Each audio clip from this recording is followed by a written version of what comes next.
Cooper, an Air Force pilot, is soaring through the sky when suddenly his jet loses all power, and he crashes. But then, he wakes up from the dream. His daughter, Murph, is there, talking to him about ghosts. She asks if he had the same dream about the plane crash again, but Cooper doesn't want to talk about it. His father-in-law, Donald, calls the kids to breakfast, and the family gathers around the table. Murph talks about how she thinks ghosts are real, but Cooper quickly dismisses her idea, challenging her to prove that ghosts actually exist. After breakfast, the adults go outside to discuss the spread of a deadly disease called blight that is destroying crops across the country. As Cooper and the kids leave for school, they face a flat tire. Cooper tells Tom, his son, to fix it while he talks with Murph. Just then, a military drone flies overhead, and Cooper rushes the kids inside. They follow the drone despite the tire being flat as they pass through the cornfields. Tom takes control of the car, and Cooper focuses on trying to capture the drone, unaware that they are driving towards the edge of a cliff. After a tense moment, Cooper successfully hacks the drone's system and lands it safely with Murph's help. Instead of turning it over to the military, Cooper decides to make use of it for a better purpose. They finally reach the school, where Tom heads off to class, but Murph stays in the car. Cooper attends a parent-teacher conference where the school principal praises Tom for his potential as a great farmer, something that is highly valued in this time of crisis. However, Cooper argues that Tom should go to college, even though the country no longer needs many educated people. They need farmers to fight the worldwide famine. The conversation turns to Murph's interest in the moon landing. Her teacher tells her to focus on more practical things, suggesting that the moon landing was a hoax and that space exploration is pointless. Cooper passionately defends the importance of the space program, pointing out how breakthroughs like the MRI saved lives, including his wife's. The teacher apologizes for his comments and asks for Cooper's help with Murph. Cooper decides to take her to a baseball game to distract her. After the game, they head back to the farm, where things aren't going well. The tractors have gone haywire, and when they go into Murph's room, they find books scattered all over the floor. Murph insists that the ghost in her room is sending messages through Morse code, but Cooper disagrees. He fixes the malfunctioning tractors, but the reason behind their failure remains a mystery. Later, he talks with Donald, reminiscing about the old days when innovation was happening every day. Donald, although grateful for the peace the world has now, worries about Cooper's dream of space travel. At the baseball game, Tom agrees to take over the farm one day, but things take an unexpected turn when the town's sirens sound off, signaling a coming sandstorm. Despite the alarm, the townspeople remain calm and orderly. On their way home, Murph realizes she left the window open, and they rush to close it before the storm hits. As the dust settles, Cooper notices strange patterns on the floor, and Murph believes the ghosts are communicating through binary code. She and her father deduce that the sand is trying to tell them something, leading them to mark the coordinates on a map. Cooper prepares to leave for the location the sand pointed them to, but Murph insists on coming with him. She hides in the back of the car, and Cooper has no choice but to let her join. That night, they drive carefully to the location where Cooper has to cut down a gate blocking their way. As he gets out of the car, a flashlight shines on him, and a voice warns him to stay back. Cooper is quickly chased into a hidden area. He wakes up in a strange room where a tactical robot named TARS interrogates him. Soon after, Dr. Amelia Brand enters and introduces herself. Cooper is surprised to learn that she works with his old friend, Professor Brand. Amelia leads Cooper to a conference room where Murph is sitting among elderly people. There, Cooper reunites with Professor Brand, who reveals that they are working at NASA, still alive despite the global famine. The situation on Earth has become desperate, with blight destroying crops, including wheat, potatoes, and soon corn. The oxygen levels are diminishing, and society is on the brink of collapse. NASA's mission is no longer to save Earth, but to find a new planet for humanity to inhabit. They've discovered a wormhole near Saturn that leads to another galaxy, and they believe it was placed there by benevolent beings to help humans. Cooper is told about the Lazarus missions, which were sent to explore 12 planets. Only 3 have sent back positive reports. The plan to save humanity involves 2 options, Plan A and Plan B.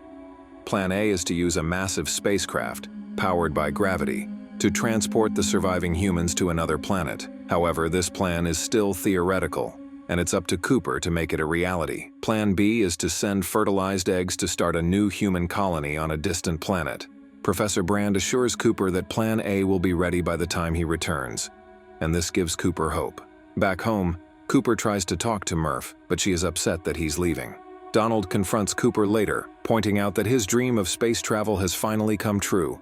Cooper insists that this mission is humanity's last hope, and that the time has come to leave the planet that is slowly killing them. The next morning, Cooper comforts Murph, knowing that leaving is the only way to save humanity, even if it means being away from his children for a long time. Cooper tells Murph that he's doing this for her and for Tom. Murph tries to change his mind, reminding him of the message from the ghost which says the word stay. But Cooper doesn't listen and hugs her as if it's the last time. He gives her a watch, explaining that time and space move slower than on Earth, and they might be the same age when he returns. Murph, in anger, throws it away. Cooper reassures her that he'll be back and leaves. Before driving off, he hugs his son, passing on the responsibility of the family to him. As Cooper gets in the car, he checks under a blanket to make sure Murph isn't there. Murph chases after him, but she's too late. The countdown begins, and drops of tears flow down Cooper's face, as if counting for him. The rocket launches, and Cooper and his crew, including the robot TARS, head into space. Once in space, Amelia, one of the crew members, playfully banters with Cooper. They approach the Endurance space station, and Doyle, another crew member, prepares to lock the hatch. After successfully docking the spacecraft, the crew enters the station and powers up the controls in Case, another tactical robot. The boosters fire up, and the space station begins rotating. Romilly, a crew member, feels nauseous from the motion. Professor Brand appears on a screen, wishing them good luck as they begin their 2-year journey toward Saturn. As the Endurance starts spinning and moving through deep space, Cooper looks back at Earth, which is now far behind them. Meanwhile, Romilly enters his chamber to prepare for deep sleep. Amelia and Cooper discuss the 3 astronauts they might meet: Dr. Mann, Dr. Miller, and Dr. Edmonds. Amelia speaks highly of Dr. Mann, who inspired them all to embark on this dangerous mission. Amelia enters her chamber, and Cooper uses the opportunity to talk to TARS privately. He asks if Amelia has a relationship with Dr. Edmonds, but TARS dodges the question, saying it's programmed not to disclose sensitive information. Cooper then sits in front of the video recorder to say goodbye to his children before going into deep sleep. Back on Earth, Professor Brand visits Cooper's family and delivers a video message from Cooper.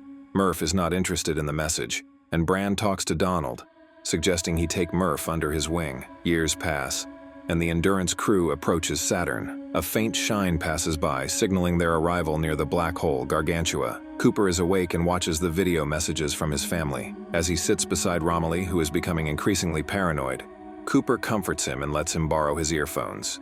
Doyle and Cooper review the images collected by the probes that went through the wormhole. Over the radio, Amelia informs the crew they will reach the wormhole in a few hours. The crew sits anxiously with the fate of humanity depending on their mission. The ship shakes as it travels through the wormhole at incredible speeds. On Amelia's side of the ship, she sees a distortion in space, almost like an arm reaching out. Thinking it's a sign from the benevolent beings, she reaches out, but everything suddenly goes silent. The ship stabilizes, and they resume their journey.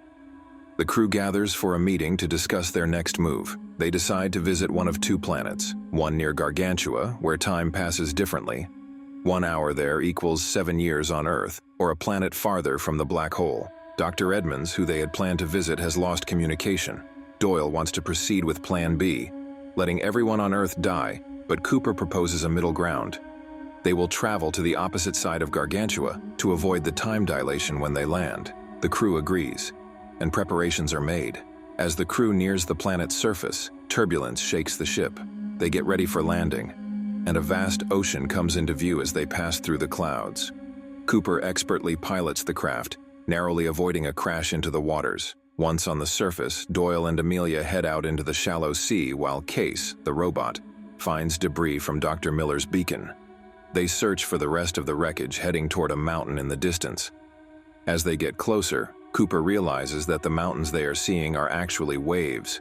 Fortunately, the waves are moving away from them, but another wave follows quickly behind. Despite the towering wall of water, Amelia continues her search for Dr. Miller's data. She finds it but falls as she tries to pull it out. Case quickly transforms into a wheel and rushes to her, saving her from the wave and carrying her back to the ship. Cooper slams the hatch shut just as Doyle, who had been swept away by the waves, is about to enter. The rough waters crash into the ship, flooding the interior, and the crew is thrown around inside. They survive the ordeal but have lost precious fuel and, more importantly, decades of time. Amelia believes that Dr. Miller must have landed on the planet only hours ago because the wreckage was still intact, meaning the time dilation caused their mission to last far longer than they expected. Their spirits sink when Cooper realizes that his daughter, Murph, is now an adult. Another wave strikes them, but this time they manage to restart the engine and fly to safety. Back aboard the Endurance, a much older Romilly welcomes them back, revealing that 23 years have passed since they landed. Romilly has learned all he can from the black hole but couldn't send his research to Earth. Meanwhile, Cooper watches over 23 years of video messages from his children. He's devastated to see how much time has passed and how much his family has changed. His once young son is now a father, and Cooper's own parents have passed away. Tom, his son, finally admits that he believes Cooper is never coming back. The screen fades to black as Murph, now an adult, appears on the screen, starting her message with a curse and explaining that it's her birthday. She's the same age as Cooper now. She asks him to return, tears in her eyes. Murph dries her tears and sees Professor Brand, now in a wheelchair. They head to his office to work together on solving the theory that has yet to be fully understood. Murph stares at the chalkboard, suddenly realizing that they've been looking at the equation all wrong. She's confused by Professor Brand's reaction. He seems to know the solution but refuses to make a change. Back aboard the Endurance, the crew debates whether to visit Dr. Mann's planet or Dr. Edmund's planet. Amelia insists that Edmund's planet is the better choice, as it's farther from the black hole and might offer a better chance for humanity's survival. Cooper strongly believes that Dr. Mann, who continues to send them transmissions, is the obvious choice for their next destination. Before they vote, Cooper warns Romilly about Amelia's emotional attachment to Edmund's planet due to her past relationship with him. Amelia doesn't deny it. Instead, she argues that their love for each other is more than enough reason to choose Edmund's planet. However, Cooper and Romilly remain unaffected by her speech and set their course for Dr. Mann's planet. Meanwhile, back on Earth, Tom has embraced his role as a farmer. He's battling a crop blight by burning a line of crops to stop it from spreading. Murph visits Tom and his wife, Lois, and is deeply concerned about the state of the planet. Tom's second son, Coop, is struggling with respiratory problems due to the relentless dust storms and the deteriorating conditions. Murph is worried, but she continues to focus on her mission. In space, tensions are rising. Amelia holds a grudge against Cooper for pushing Dr. Mann's planet over Edmund's planet. She insists that if Dr. Mann's planet turns out to be unsuitable, they'll either have to return to Earth or carry out Plan B, which would mean sacrificing billions of lives on Earth. Back on Earth, Murph rushes to the hospital to visit Professor Brand, who is near death. She assures him that she will finish what he started.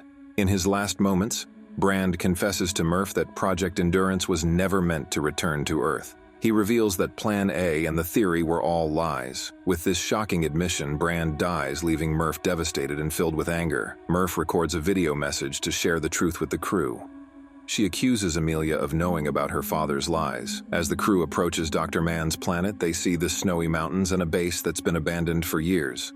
When they wake up Dr. Mann, he's overwhelmed with emotion at the sight of other humans. He shares his findings about the planet, claiming that it's initially uninhabitable, but the lower surface might be suitable for life. He believes that alien life forms may already exist on the planet, though they've yet to be discovered. Tars requests Amelia to view a video message from Murph, and her voice fills the room as she reveals the truth about Professor Brand's lies. Murph expresses her anger, feeling betrayed by her father's actions. Amelia swears she didn't know about the lies, but Dr. Mann steps in, claiming that Brand had solved the equation long before the astronauts even left Earth. However, he admits that proving the theory is only the first step. They need to gather information about the black hole in order to make the theory practical.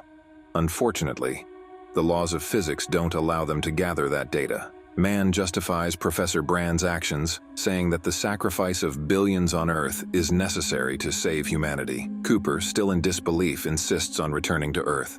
Back on Earth, Murph informs Getty about the professor's lies. Getty insists that society deserves to know the truth, but Murph refuses to expose it. She still believes in Plan A, clinging to a gut feeling that there's a chance. She recalls the strange events from her childhood, including the ghost in her room, and decides to continue her mission to decode its messages.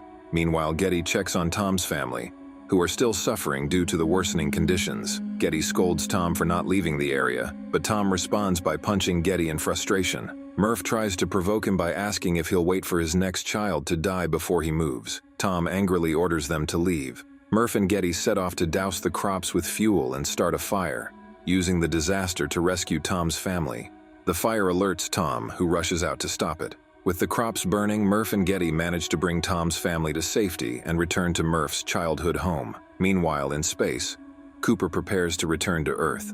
Romilly suggests they send TARS into the black hole as the robot can collect valuable data. TARS, though a machine, shows his willingness to sacrifice himself for the greater good. Dr. Mann begins preparing to send the laboratory and habitat modules from the Endurance ship to the surface.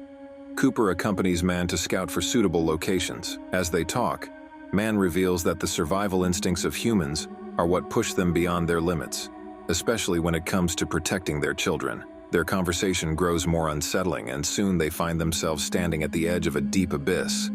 Suddenly, Mann betrays Cooper by removing his transmission device and pushing him off the edge.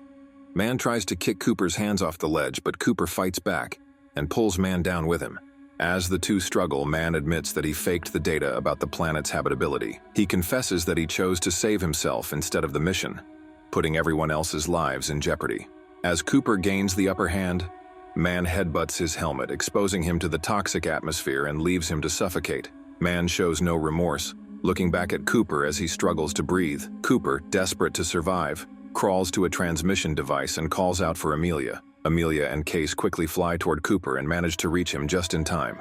Cooper reveals Mann's treachery to Amelia, who is stunned by the revelation. Meanwhile, Romilly, still working on TARS, begins to realize that something is wrong with Dr. Mann's tactical data. He hears Amelia's call over the radio, but before he can react, there's a massive explosion. Romilly is killed in the blast.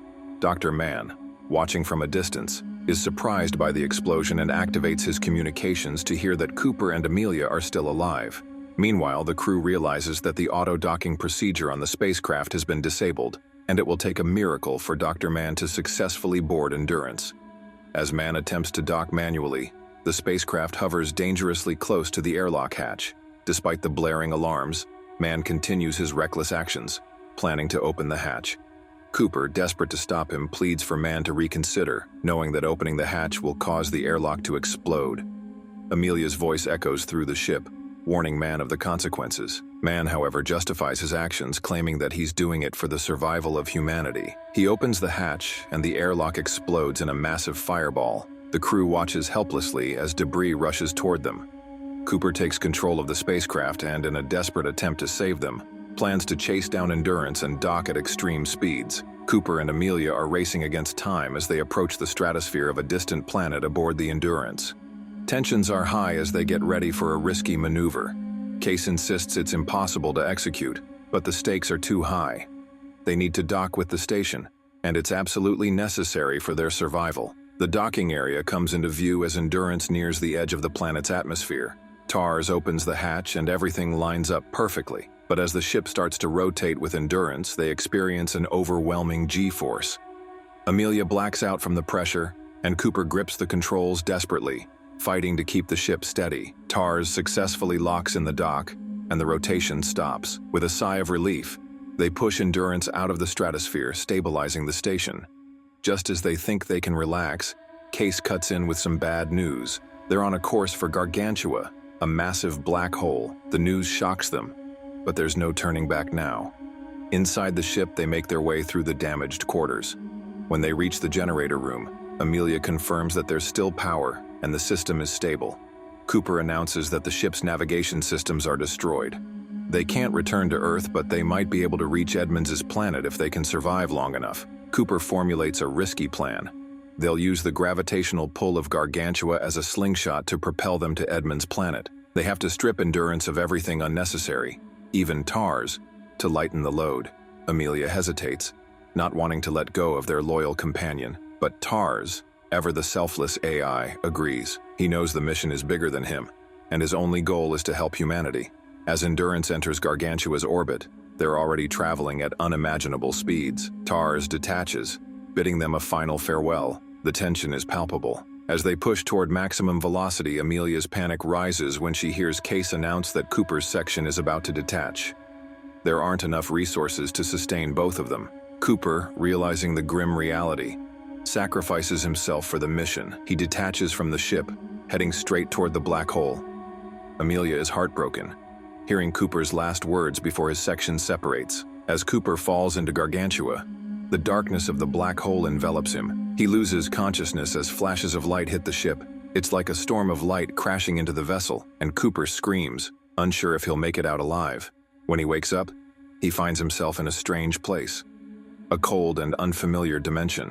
The ship is gone, and the computer urgently tells him to eject. He's falling into a seemingly endless void, his body shivering with the cold and the pressure. In his panic, he grabs hold of something solid and realizes the walls around him are made of books. This strange, infinite room is filled with shelves, and as Cooper looks around, he sees images of his past and his daughter, Murph, playing out on the walls. He watches his younger self preparing to leave Earth and screams at him to stay. Suddenly, Cooper understands that he can communicate through the books using Morse code. Desperate to send a message to Murph, he starts pressing on the books, spelling out the word stay. Meanwhile, back on Earth, Murph, now an adult, is going through her childhood memories, and she starts to realize that the strange ghost she thought she experienced was actually her father. In this strange dimension, Cooper learns that he's in a plane of time, a place where time is tangible, and it can be manipulated.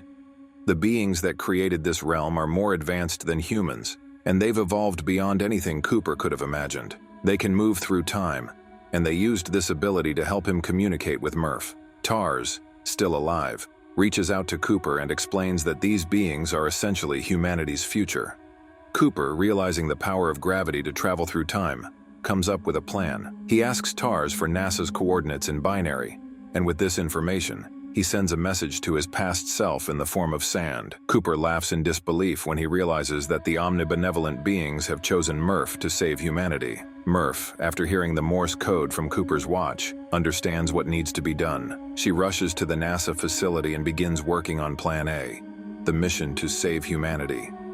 She knows her father is out there, and that he's the key to everything.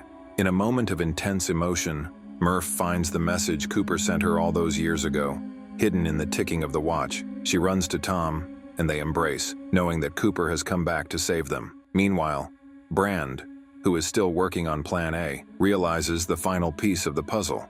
She figures out how to execute the plan, which sends humanity on its way to survival. Tars informs Cooper that everything worked out, and the dimension they were in is starting to close. Cooper makes a realization that the omnibenevolent beings who helped him were actually humans who evolved over generations, mastering the ability to transcend time and space. Their journey through time was always meant to help humanity survive. Cooper wakes up in a hospital room, disoriented but alive. He looks out the window to see a strange, warped world. The doctor informs him that they're now in Cooper's station, orbiting Saturn. When Cooper meets the older Murph, she tells him that Amelia is still out there, alone on Edmonds's planet. She urges Cooper to go find her. And so, Cooper, now filled with renewed purpose, sets off with Tars to reunite with Amelia and continue the mission to save humanity. The story concludes with Cooper and Tars embarking on a new journey, leaving behind a legacy of sacrifice and love, and the hope that humanity will continue to thrive across the stars. And it's easy for you to continue your journey across nice movie recaps by clicking on my recommendations on the right. Don't forget to drop a like for this legendary movie and subscribe to return for future uploads. As always, grab your popcorn, enjoy yourself, and see you soon, my friend.